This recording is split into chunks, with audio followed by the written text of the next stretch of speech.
Hai guys, Assalamualaikum warahmatullahi wabarakatuh. Kembali lagi bersama saya, Salsara Syifah Maharani, mahasiswa semester 4 Universitas Islam Bunga Bangsa Cirebon. Dalam video saya kali ini, saya ingin sedikit membawakan materi tentang perencanaan manajemen krisis PR. Pertama, yaitu pengertian dari perencanaan PR. Sebuah program public relation yang sukses didukung oleh perencanaan PR yang matang. PR plan adalah sebuah strategi, taktik untuk membuat program, mengomunikasikan program dengan publik, atau kegiatan tersebut kepada halayak. PR plan harus menjadi roadmap atau peta jalan yang digunakan sebagai panduan atau arah jalan bagi organisasi dalam melaksanakan perencanaan, pelaksanaan program, monitoring, dan evaluasi, pelaporan hingga rekomendasi. Kan menurut John A. Moinstein mendefinisikan kegiatan public relation sebagai sebuah perencanaan, cara berkomunikasi secara persuasif yang didesain untuk mempengaruhi publik yang signifikan. Dalam Kasali tahun 2000. Hubungan perencanaan dengan manajemen menurut Danny Greenswald dari Public Relation News, yaitu fungsi manajemen melakukan evaluasi terhadap sikap publik, mengidentifikasi kebijakan dan prosedur sebuah perusahaan terhadap publiknya, menyusun rencana, serta menjalankan program-program komunikasi untuk memperoleh pemahaman dan penerimaan publik. Dalam Kasali tahun 2000. Dalam buku Management by Objective and Result for Business and Industry seperti dikutip oleh Morrison, menjelaskan betapa krusialnya sebuah perencanaan dalam menjalankan kegiatan PR. Hal-hal berikut ini yang harus dilakukan PR dalam membuat perencanaan, yaitu ada satu, menetapkan visi dan misi. Yang kedua, menentukan wilayah sasaran dan target yang ingin dicapai. Lalu yang ketiga, mengidentifikasi dan menentukan indikator efektivitas. Lalu yang keempat, memilih dan menentukan sasaran yang ingin dicapai. Yang kelima atau ini yang terakhir, yaitu mempersiapkan rencana tindakan untuk melaksanakan program. Rencana tindakan itu berupa langkah-langkah yang ditetapkan berdasarkan kebutuhan dan waktu yang telah ditetapkan, yaitu satu, ada programming, yang kedua ada penjadwalan, yang ketiga anggaran, yang keempat pertanggungjawaban, yang kelima menguji dan merevisi rencana sementara atau tentative plan sebelum rencana itu dilaksanakan, yang keenam ada membangun pengawasan yang memastikan tujuan akan tercapai, yang ketujuh yaitu komunikasi, dan yang kedelapan atau yang terakhir yaitu pelaksanaan. Lalu kita masuk kepada materi yang kedua, yaitu ada pengelolaan target PR. Untuk mencapai tujuan dan target yang diharapkan, para praktisi PR mengenal metode 6 langkah dalam perencanaan, yaitu satu, pengenalan situasi, yang kedua, penetapan tujuan, yang ketiga, definisi halayak, yang keempat, pemilihan media dan teknik-teknik public relation. Yang kelima, perencanaan anggaran. Dan yang keenam, atau ini yang terakhir, yaitu pengukuran hasil. Kultip Center Broom meringkas perencanaan tersebut ke dalam 4 langkah, yaitu yang pertama, menentukan masalah atau defining problem. Melalui kegiatan penelitian, mengawasi pengetahuan pendapat, dan perilaku audiens. Yang kedua yaitu menyusun perencanaan dan program atau planning and programming, yaitu memasukkan temuan dalam kebijakan dan program organisasi.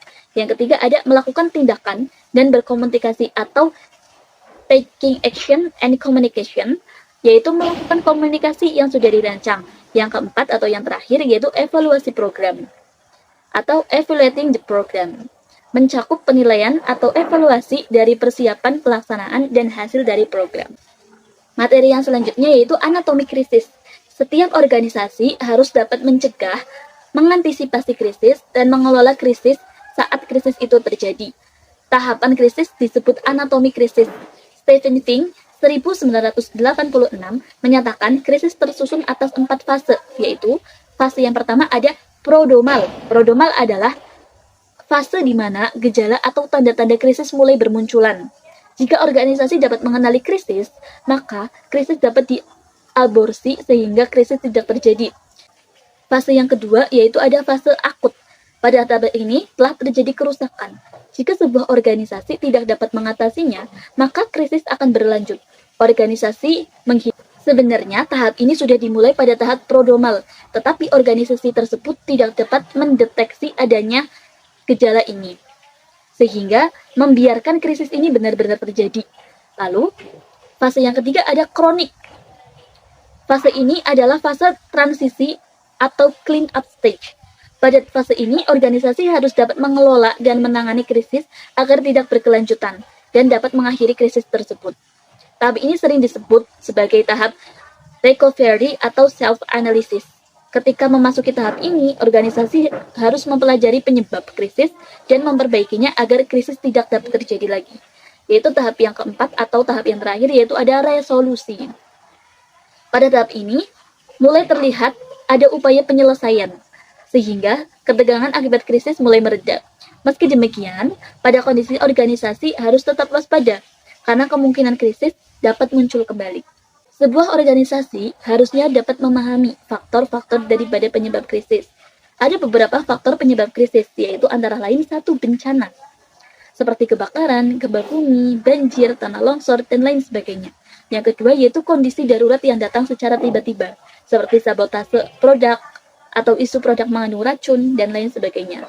Yang ketiga yaitu penanaman bom dapat menimbulkan kepanikan dan perusakan atau pemogokan kerja yang dilakukan oleh karyawannya sendiri. Yang keempat yaitu rumor negatif tentang perusahaan atau tentang produk. Yang kelima yaitu adanya letupan boikot dari berbagai aktivitas lembaga swadaya masyarakat. Kebijakan pemerintah tentang penarikan produk dan penculikan seorang eksekutif perusahaan. Yang selanjutnya yaitu manajemen krisis PR. Yang pertama, krisis. Dapat kita ketahui, dalam menjalankan praktik bisnis, setiap perusahaan, baik perusahaan kecil maupun perusahaan besar, pasti akan dilanda krisis. Krisis merupakan masalah yang timbul dari internal dan eksternal yang bersifat merusak, menurunkan citra, dan memberikan dampak yang negatif bagi sebuah organisasi atau perusahaan. Lalu tahapan manajemen krisis.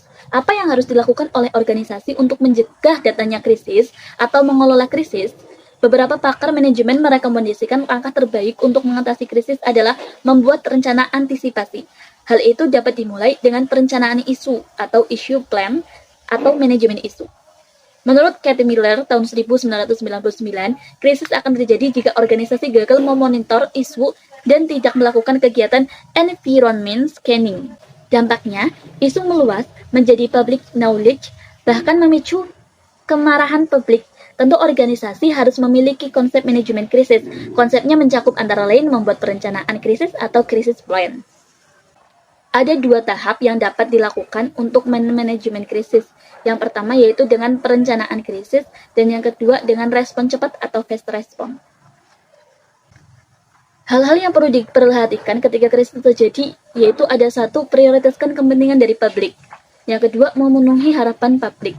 Yang ketiga, komunikasikan krisis tersebut.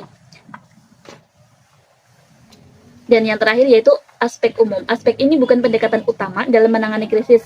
Meski riset Fitzpatrick menemukan 2/3 organisasi di Amerika menempuh jalur hukum dalam komunikasi krisis, tetapi praktisi PR jarang memilihnya untuk menyelesaikan krisis. Mereka lebih mengutamakan etika komunikasi dan meminimalisir kesalahan yang berdampak pada konsekuensi hukum. Rangkuman dari materi yang saya bacakan tadi yaitu kita dapat memahami pentingnya perencanaan program public relation dan manajemen krisis.